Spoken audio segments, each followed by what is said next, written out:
Fala galera, tudo ótimo com vocês? Seja bem-vindo a esse canal e a esse vídeo, né? Boa tarde, boa noite, bom dia, conforme o horário que você esteja vendo esse vídeo, seja bem-vindo. Hoje nesse vídeo, como vocês estão vendo aí no título, nós vamos estar falando e assistindo e aprendendo sobre a jornada da alfabetização, como a criança aprende a ler. Você quer descobrir como a sua criança, o seu primo, o seu parente, o que for, a sua criança ou seu adolescente aprende a ler? Então fique com esse vídeo agora, desde já deixe seu comentário, seu like e se inscreva e compartilhe nas suas redes sociais. Venha aprender agora com a especialista e professora como alfabetizar. Essa noite de hoje, então eu vou parar de falar aqui e vamos para o que interessa, que é o nosso conteúdo. Então tá bom, gente. Hoje eu vou começar um pouquinho diferente, sabe?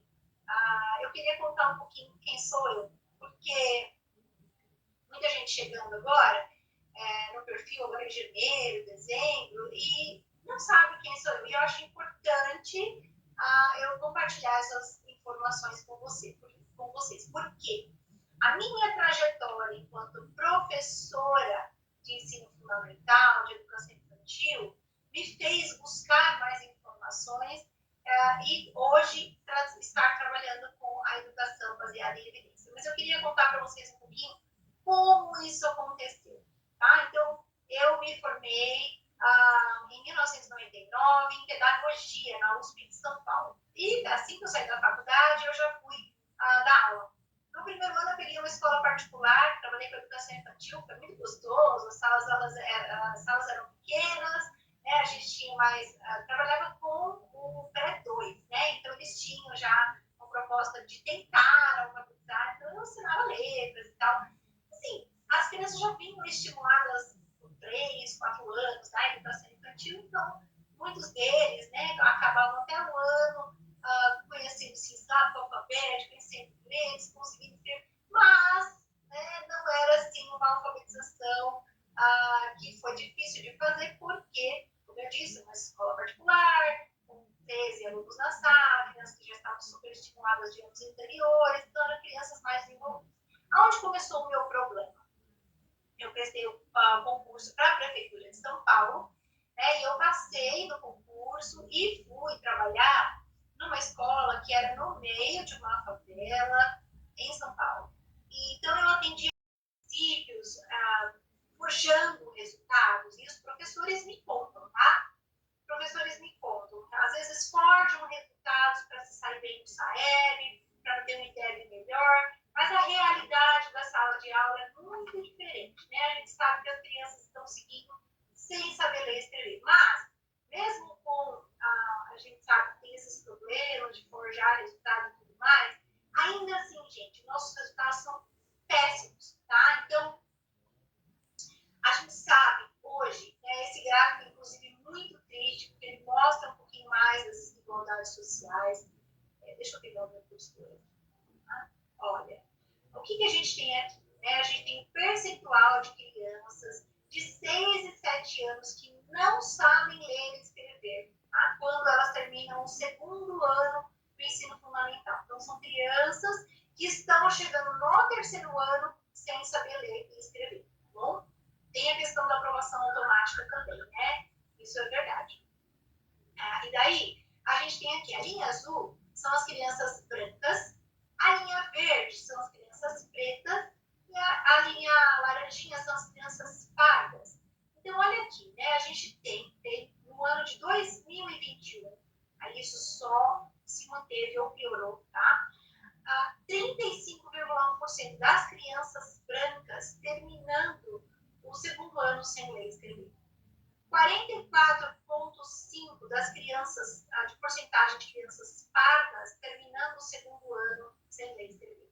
E 47,4% de crianças pretas terminando o segundo ano sem ler e escrever. Então, isso, o gráfico por si só já é muito triste, né? Porque a gente vê que tem muita criança, independente da raça, da cor, tem muita criança sem ler e escrever ao final do segundo ano, mas a gente vê ainda mais que a questão da raça injustiças que acontecem no nosso país.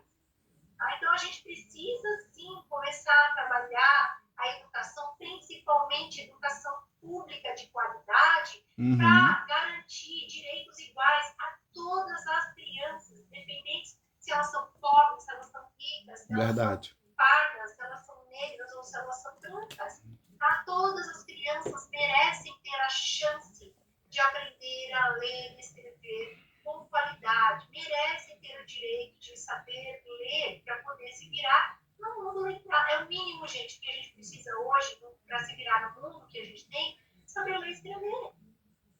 Sem ler e escrever, você está excluído de muitas situações. Você não vai ter um bom emprego, você pode ter questão de as crianças ficam depressivas, ficam com ansiedade, uma série de problemas que também vão reverter lá no futuro das pessoas, tá? Então, assim, os números assim, nós podemos mudar esse quadro. Agora, a questão do Brasil, a gente consegue ver as diferenças internas dentro do país. Agora, quando a gente vê o ranking do PISA, né, esse aqui, esse não é do PISA, esse é do PIRLS. Quando a gente vê o ranking do PIRLS, que avaliou o nível de compreensão das crianças no 4º ano do ensino fundamental, a gente vê o quanto o Brasil está ruim, o quanto o Brasil está atrasado. Meu Deus. Todos os países que foram avaliados, a gente ficou ali nas últimas colocações, gente. Isso daqui, ó, são as últimas colocações. Alguns países ali do Oriente Médio, da África, até passaram na nossa frente. Então, a situação do Brasil, ela é muito ruim, muito ruim mesmo. E é difícil de entender por que a situação do Brasil é tão ruim, porque a gente não pode dizer que é falta de dinheiro, investimento em educação.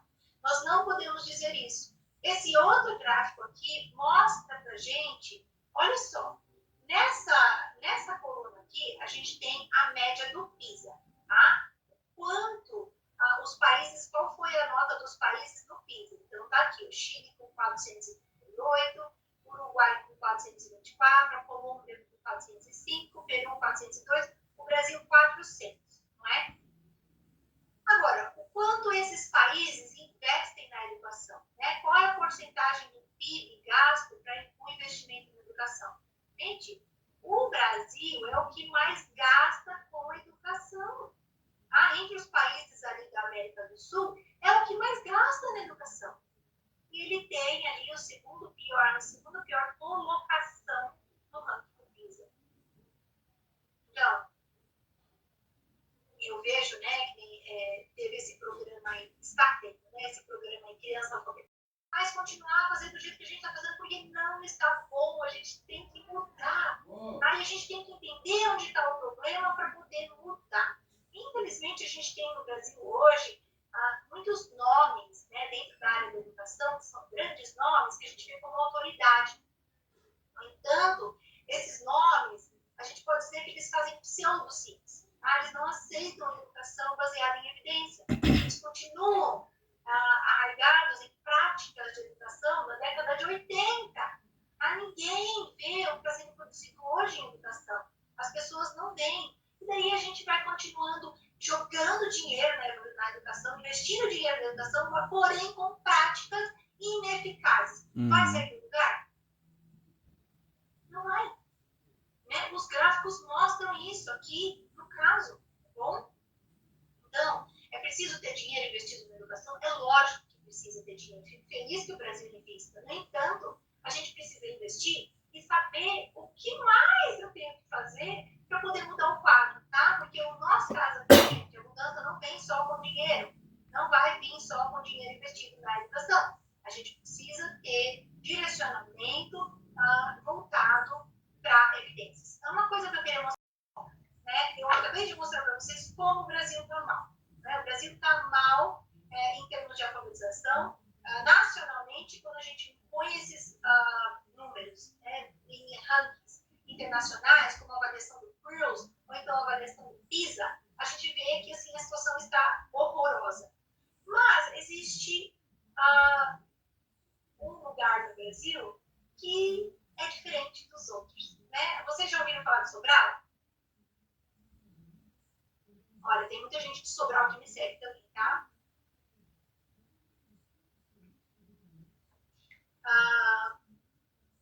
Aqui a Luciana está falando que ninguém trabalha por amor, minhas contas são pagas em dinheiro. Sim, eu não estou falando que a gente tem que trabalhar por amor, não, viu, gente? A gente tem que trabalhar, é lógico, com o seu retorno financeiro, tá? Eu não acho que o professor não trabalha por amor. Ele tem que ter amor na profissão, tá? Ele tem que ter responsabilidade na profissão. E ele tem que ser bem pago pelo que ele faz, porque o nosso trabalho é difícil de ser feito, não é? Vamos voltar para Sobral. Sobral é um município no Ceará que se destacou. Né? Se destacou por quê? Porque enquanto no Brasil a gente tem um nível de escrita 66%, no Nordeste 49%, o índice de desenvolvimento da escrita no Ceará é 70%, como que em Sobral é 91%? Gente, vocês sabem o que acontece em Sobral? Olha a leitura. Os índices de leitura no Brasil, 45%. Meu Deus. Gente, é pouquíssimo. Tá? Nordeste, olha, para vocês verem, o Nordeste, ele já tem índices menores do que o índice do Brasil. Tá? O Nordeste é a ciência da leitura, gente. É uma ciência que já vem se constituindo desde a década de 70, nacionalmente e internacionalmente. E essa ciência, ela vai estudar como a gente aprende a ler e escrever. Tá? E ela vai contar aí com diversas áreas do conhecimento, contribuindo com pesquisa para a gente melhorar o nosso entendimento, entender mais sobre a leitura e a escrita. Então, a gente tem a psicologia cognitiva, né, que é uma ciência que contribui demais para a gente poder entender como funciona a aquisição e desenvolvimento da leitura, a pedagogia, a linguística, a fonoaudiologia e, por fim, eu até destaquei aqui a neurociência, gente. Por quê? O que a gente tem hoje? A gente tem o que a gente chama de a era do cérebro. Né? A gente tem muita tecnologia. E hoje nós conseguimos colocar as pessoas, né, os sujeitos de pesquisas dentro daquelas máquinas de tomografia computadorizada, e a gente sabe exatamente o que está acontecendo no cérebro. Eu consigo entender quais são as áreas cerebrais que são ativadas quando eu ouço palavra, quais são as áreas cerebrais que são ativadas quando eu falo palavra, quando eu vejo palavras. E isso tudo nos possibilita entender um pouquinho mais sobre os mecanismos neurais, né, que são ativados, que começam a funcionar quando a gente está aprendendo a ler, né, quando a gente está compreendendo isso. Tá? Então, a gente tem que, sim, utilizar os conhecimentos que estão vindo da ciência da leitura para poder melhorar as nossas práticas de educação, tá bom? E daí muita gente fala, mas nós não temos. Gente, nós temos muito material para estudar, tá? Aqui são alguns dos livros que existem, né, que vão trabalhar a educação baseada em evidência, a alfabetização baseada em evidência. No entanto, além desses, existem outros mais, tá? Existem muitos artigos científicos também. No meu site, sandrapugliese.com, vocês vão encontrar a aba publicação. E lá na aba publicação, eu dou ali mais de 20 links para vocês. Tem alguns links que são abertos, que são artigos que já estão na internet, outros são indicações de livros, tá? Para que vocês tenham acesso a material, gente. O professor precisa ter acesso ao conhecimento para poder melhorar a sua prática pedagógica. Então, esses aqui são alguns dos livros, alguns dos materiais que a gente tem hoje para poder se aprofundar, entender um pouquinho mais sobre a leitura. E um grande nome que a gente tem dentro dessa área da neurociência é o de Stanisław Lem. Eu estou sempre falando dele. Vocês já ouviram falar do Stanisław Lem? Deixa eu ver aqui, vocês estão escrevendo. Tem bastante gente escrevendo. Muito importantes, né? Coisas que nós não sabíamos até então sobre como o cérebro aprende, né? o cérebro se modifica para poder aprender a ler. Tá? E como eu falo, como eu estou sempre falando em evidência, gente, evidência não é feita só com um autor. Tá? O Terraene, ele tem um laboratório na França, no entanto, o laboratório dele tem parceria com diversos outros laboratórios em diversos países, inclusive no Brasil. Tá? Então, o Stanislas desenvolve as pesquisas com as pessoas, né, os franceses, ao mesmo tempo que a gente tem um laboratório aqui no Brasil, em parceria com ele, que vai desenvolver as pesquisas com os indivíduos brasileiros e os laboratórios nos Estados Unidos. E aí a gente percebe o quê? O que a gente aprendeu? Que, apesar de estarem em países diferentes, todos esses cérebros aí, eles estão baseados na mesma estrutura. Que quando a gente é analfabeto, né, quando nós não temos ainda o conhecimento sobre a leitura, você vê uma palavra e aquela palavra é como se fosse uma imagem para você. Tá? Então, essa área verdinha aqui atrás, ó, essa área aqui, ó, tá?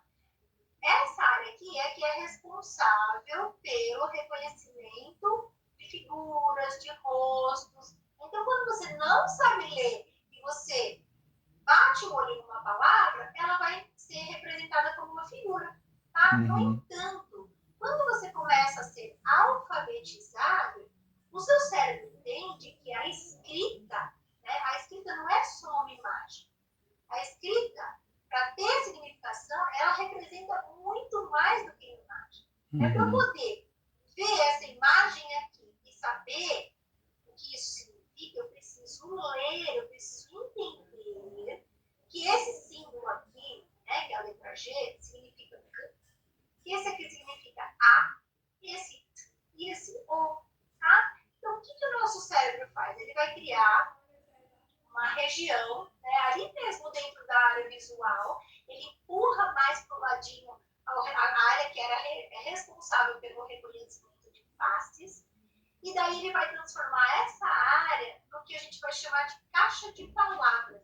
Tá? É a região cerebral que agora vai tratar das palavras, vai tratar das letras.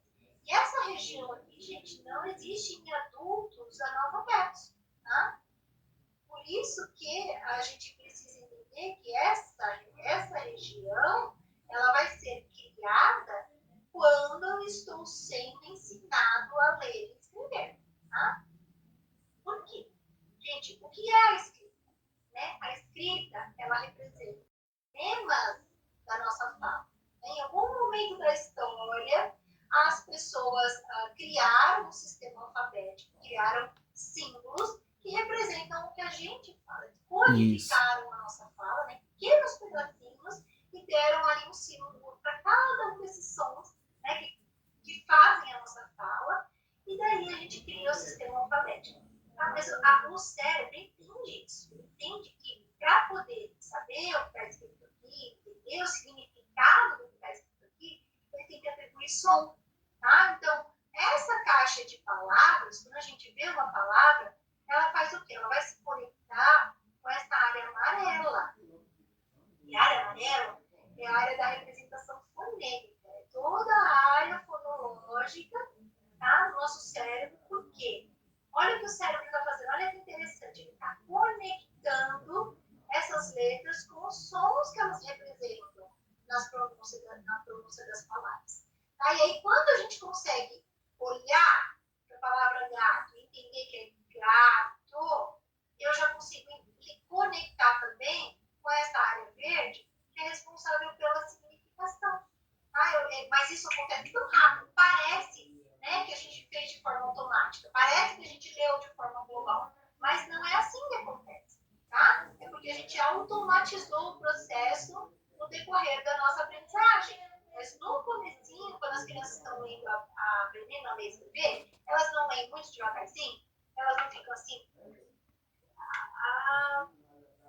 Por quê? Porque elas estão aprendendo ainda como fazer a decodificação de uma palavra, ou seja, como transformar esses símbolos em som.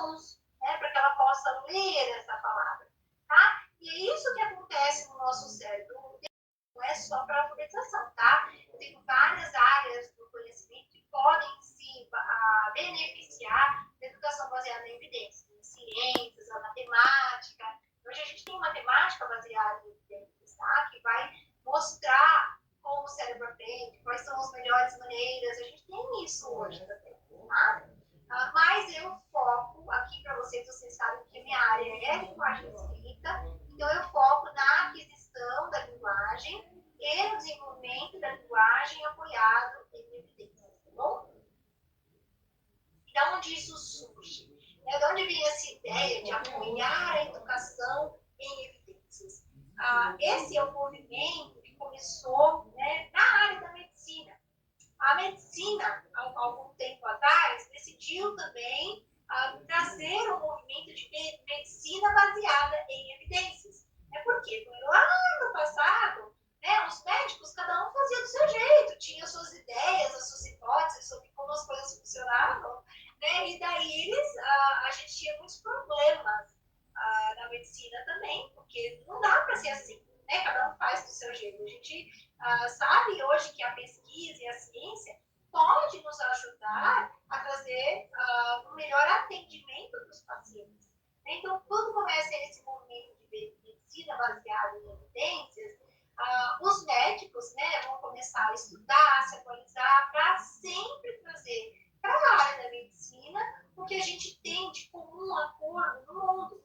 Né? Se uma pesquisa está sendo feita lá na Austrália, como eu vou contar para vocês agora, essa pesquisa que foi feita na Austrália, ela pode ser replicada em muitos outros países, com muitos outros grupos de pessoas, e ver se dá certo. Porque se dá certo, eu posso criar uma solução, um remédio que vai ajudar as pessoas a terem melhor qualidade de vida. Isso aconteceu, olha que interessante, Nobel de Medicina a australianos. Antes, acreditava-se antes que as úlceras eram causadas por estresse ou uma comida apimentada. E o tratamento para a cura, né, era feito com leite e descanso. Tá? Mas dois cientistas, o Barry J. Marshall e o J. Robin Warren, detectaram que a maioria dos pacientes estavam, na verdade, infectados com a bactéria Helicobacter pylori, tá? E daí o que aconteceu?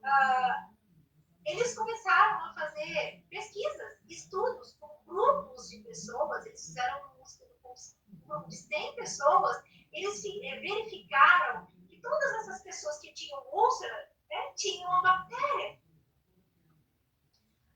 Então, continuando a leitura, né? Além disso, antes dos estudos dessa dupla de cientistas australianos, pensava-se que nenhuma bactéria conseguiria sobreviver no ambiente ácido do interior do estômago.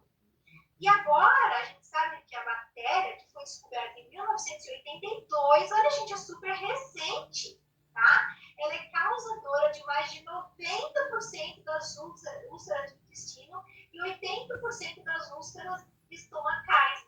Então, hoje, como é que a gente trata quem tem úlcera, né? A pessoa que tem um problema de úlcera? Com antibiótico, tá? Não é com leite, com descanso, é com antibiótico.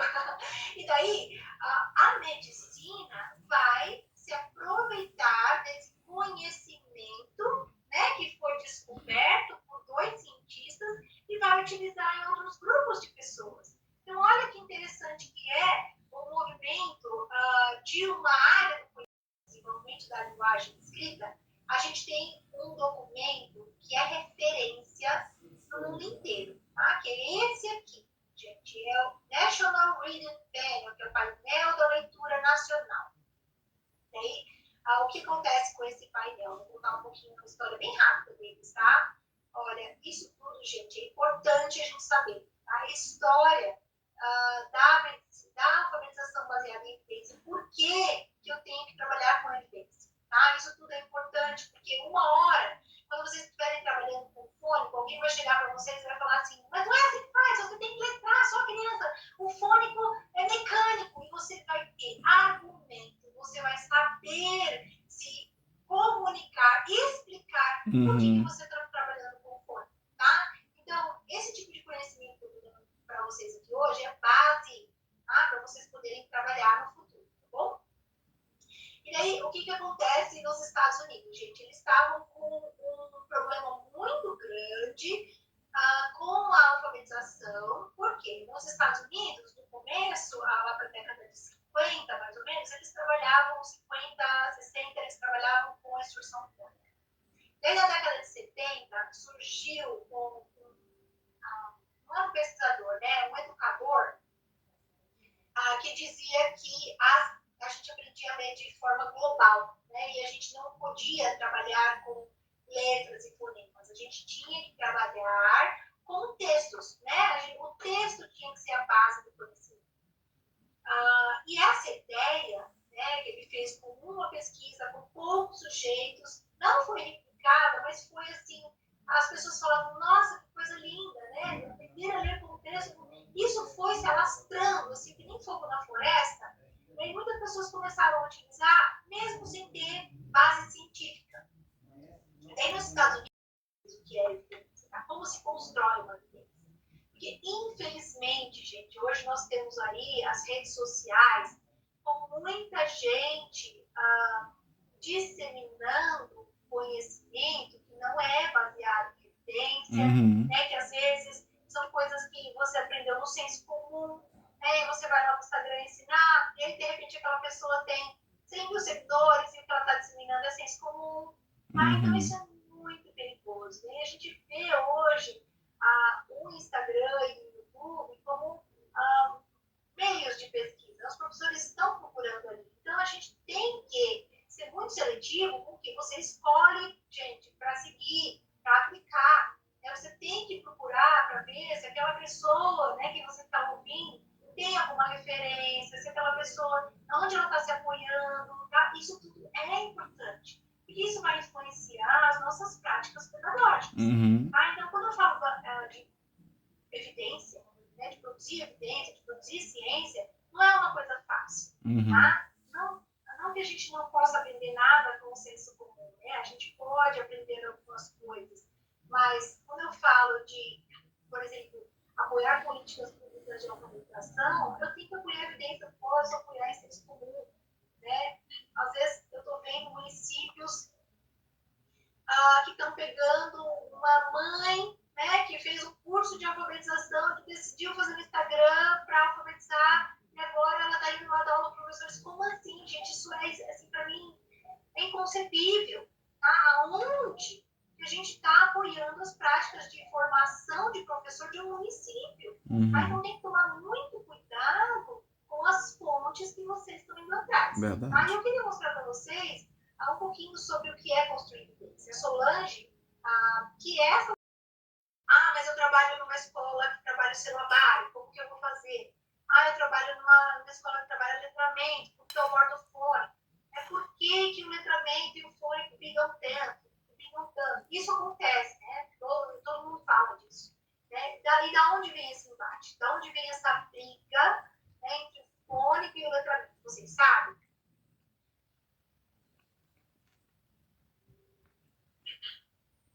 A Divana falando aqui que as evidências científicas mudou a vida dela. Que boa! A Adriana está falando que não consegue mais viver sem parte do fone. É verdade, gente, não dá. Tá? Olha, eu estava esperando aqui os comentários de vocês, mas não veio. A Gisele falou. Não sei de onde vem esse problema. Então vamos lá, vou contar para vocês bem rapidinho. Eu vou resumir, tá, gente? A gente tinha, na década de 60 e 70, no Brasil, práticas de alfabetização apoiadas em métodos fônicos e esteláticos, né? Então, os métodos fônicos, eles eram muito mecânicos, né? Então, era aquela repetição mesmo. A criança tinha que ficar era chato. Aí você não tinha o trabalho com textos reais dentro da escola. Não tinha. Né? Eram textos fabricados pelas cartilhas, né, que muitas vezes tem sentido, que eram feitos somente para a criança decorar uma sílaba ou decorar um fonema. Então, eram métodos que não trabalhavam o cognitivo da criança, né, não trabalhavam textos reais, e realmente isso não é bom. Não é bom quando a gente baseia uma aprendizagem em mecânica, em decorar, e decoreba, né, porque eu, pelo menos, que não acreditei na década de 80, eu trabalhava com, acho que era cartilha de coca, e eu tinha que ir para casa todo dia, eu tinha que escrever para meu filho umas 50 vezes. E daí a gente aprende, né? Porque você tem que escrever muito, tem que fazer muito. Mas é muito chato, né? A gente não gostava de aprender. E daí, na década de 80 e 90, a gente veio com uma nova corrente. Lembra que eu contei para vocês, lá nos Estados Unidos, teve essa cultura muito bonita, né, de que, poxa vida, se eu quero adultos letrados, adultos que sabem trabalhar com textos no dia a dia, né, eu preciso fazer com que esses textos cheguem até ele na escola e eu faça com que esse adulto conheça os diferentes gêneros textuais, as diferentes funções do texto, porque só trabalhando o texto eu vou fazer com que esse adulto seja letrado, né, consiga se virar no mundo letrado. Só que essa ideia que vem chegando, né, com a alfabetização e letramento na década de 80 e métodos globais, ela destrói a questão do fônico, destrói a questão do código, né, de que eu não posso mais ensinar código. E isso é o que a gente tem até hoje. Tá? Essas teorias que foram produzidas lá na década de 80 e 90, que se enraizaram no Brasil e se perpetuam até hoje com os nomes de Magda Soares, Emília Ferreiro, quem mais? Arthur Moraes, tá? São pessoas que vêm trazendo isso desde aquela época até hoje, tá? E vão dizer que os métodos globais, o letramento é o que importa e vão abolir a questão fônica, tá? Mas o que a gente sabe hoje sobre a alfabetização? O que nós já sabemos hoje sobre a alfabetização? Será que eu tenho que pôr todos os meus esforços somente num lado da balança? Será que é só o letramento que importa para a criança aprender a ler, escrever e se tornar um adulto autônomo nesse mundo letrado que a gente vive? Ou a questão do código tem alguma importância? Tá? A gente tem esse modelo de cordas que vai explicar como a leitura se constitui. Então, eu tenho aqui essa grande área azul, que é a área da compreensão da linguagem oral. Eu tenho essa área amarela, que é a área de reconhecimento de palavras. Cada uma delas tem habilidades específicas que precisam ser desenvolvidas para a gente ter lá na frente o leitor hábil, o leitor fluente, o leitor autônomo. Então, quando eu estou falando de alfabetização, e desenvolvimento da linguagem escrita, eu tenho que falar no desenvolvimento de todas essas habilidades. Quando a gente fala de alfabetização e treinamento, gênero textual, a função do texto, eu estou só aqui, gente. Olha onde a nossa pedagogia está se baseando. Nenhuma das habilidades da compreensão da linguagem oral. Uma das habilidades da compreensão da linguagem oral é os conhecimentos de que é importante trabalhar, né? Pouco se fala de desenvolvimento de vocabulário, pouco se fala de desenvolvimento de estruturas de língua, tá? E pouco se fala de desenvolvimento de raciocínio verbal. A gente apoia toda uma alfabetização e desenvolvimento da linguagem aqui. Isso aqui, a parte de baixo, foi simplesmente anulada pela pedagogia dual. Tá? Eles tiraram de foco tudo que se referia a reconhecimento de palavras. Então, por exemplo, a gente tem a consciência fonológica hoje, né? Tanto a Magda quanto o Arthur, eles falam de consciência fonológica, e isso é importante. No entanto, esses autores ainda vão criticar a questão do fono, tá? Eles ainda vão preferir trabalhar com o método global, com a questão do silábico, tá? E eles vão abolir a questão do código, eles não aceitam a questão do código, porque vem ainda desse resquício, né, dessa guerra que teve lá nos embates iniciais, né, com o código.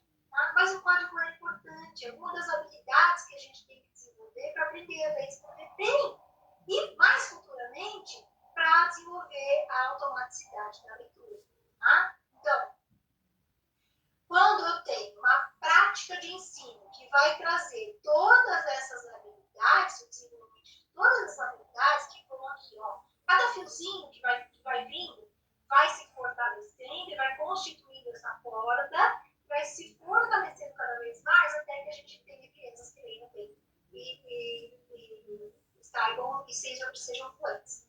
Compreensão de texto, confluência de leitura, tá? Não são crianças robôs, né, que aprendem a decodificar e ficam decodificando que nem robô a vida inteira. Não é. Quando a gente faz uma instrução fônica explícita sistemática, de forma envolvente, de maneira que você faça a criança refletir o tempo inteiro sobre o sistema de escrita, não só memorizar, tá? Você vai ter crianças que vão sim aprender a ler e escrever muito bem com compreensão de texto feito de leitura. Olha, a Neide falou. A instrução fônica e alfabetização no português revolucionou a minha prática. Pela primeira vez consegui alfabetizar mais de 90% da turma nesses 2 últimos anos. Tá? Isso acontece, gente. A lei, alfabetizar é responsabilidade e compromisso. Portanto, é necessário buscar esses conhecimentos. É maravilhoso aprender com você, professora Sandra. Que bom, fico muito feliz de saber. Olha, eu vou ler o da Luísa, tá? Verdade, a rede do município de trabalho usa uma apostila que não alfabetiza ninguém, proporciona cursos para os profissionais que não acrescentam nada em termos de uma prática eficiente de alfabetização. Isso nós temos, tá, gente? Muitos livros que, lá no começo do livro, do primeiro ano, você encontra o texto da Chapeuzinho Vermelho com 3 páginas, né? E perguntas para a criança responder. Como que a gente traz isso para uma criança que não sabe ler? Meu Deus. Né? Como que a gente acha que essa criança, que não conhece nada sobre o sistema de escrita, vai começar a conhecer